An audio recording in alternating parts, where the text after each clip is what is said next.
This podcast is for informational and entertainment purposes only. The views expressed are those of the hosts and guests and do not constitute professional advice. We make no representations or warranties regarding the accuracy, completeness, or applicability of the content. I'm Rebekah Davis Matthews, and I'm one of the founders of Sustain Our Shelters. I also used to work at the San Jose Animal Care Center for 3.5 years prior to the pandemic. And I sit on the County Animal Advisory Commission, which advises the Board of Supervisors on the county shelter down in San Martin. I'm also a kitten foster and a former cat volunteer along with my daughter at the San Jose shelter. And my co-host is Mike Wagner. Mike? Hey everybody, my name is Mike Wagner. I got involved with the San Jose Animal Care Center in late 2018 and wound up being recruited by Dr. Tiva Hoshizaki to join a nonprofit that she was forming to run a kitten foster program for the shelter when Stacy Daines was manager, and 2019 to 2022. And I was a board member, I was a treasurer there, and we literally created and ran a foster program for the shelter.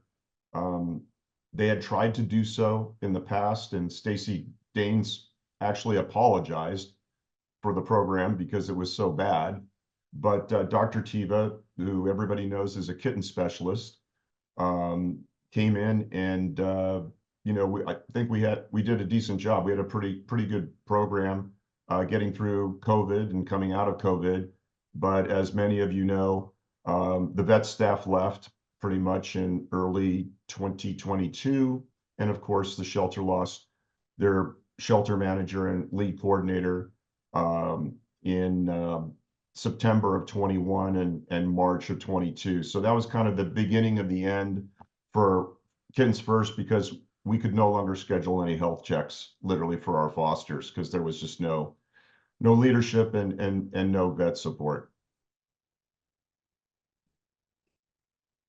So this is just a little intro of our podcast and YouTube videos. It's going to be coming out. We've already recorded some great content for everybody.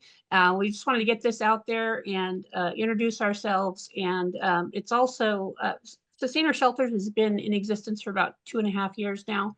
And it's also the 2-year anniversary of something else, and Mike will tell you about. Yeah, it's interesting. We're just a day or two away from the 2-year anniversary of when a deputy city manager at San Jose, who makes nearly $400,000 a year, had pledged to re-engineer the shelter. There was a meeting with the mayor that was conducted and arranged by Mackenzie Mossing, his chief of staff. And we had this meeting on February 24th of 2023 with Mayor Matt Mahan. And Deputy City Manager Angel Rios sat in on the meeting, and he had just had a stakeholder meeting the day before. And there at that meeting with the mayor, he pledged to re-engineer the shelter and said there was no reason why SJAX could not be a model shelter for the rest of the country. And he said, we really need to be the voices of the animals, and everybody bought in.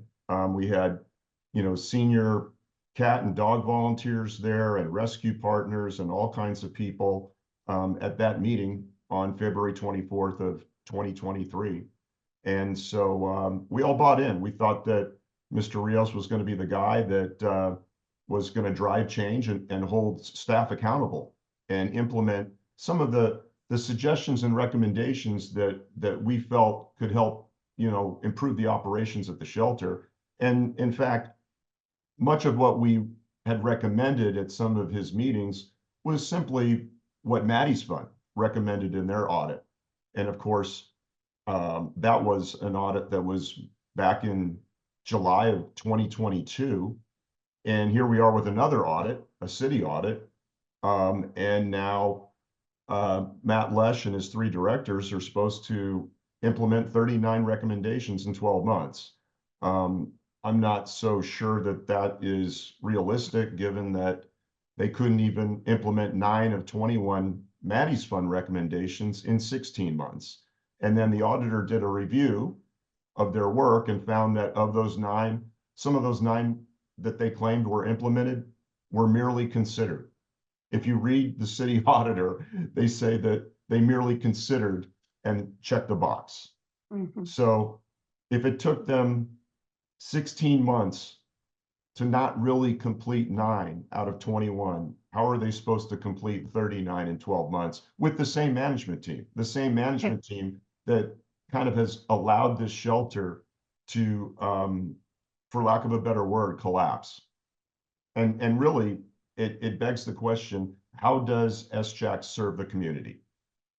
Right. We still don't Right. see public, low-cost public TNR, spay neuter. We were promised that a year ago, March. Director Icard made that promise at an NSE committee meeting and said that in November, we would see low-cost public spay neuter for owned animals, and it never happened. And then Matt Lesh said, well, we'll give you an update next May. So now we're supposed to wait till May of this year for some sort of update about low-cost public spay neuter, TNR, and how many recommendations they've implemented. Right. Well, that's just one part of what we're going to be bringing to everybody soon. We have lots of great ideas, and we're hoping to interview people on the podcast and bring you the latest information coming out of the San Jose shelter. That's the one we're talking about right now. And that's it for now. And you'll be seeing more from us this week. Thanks, everybody. Thank you.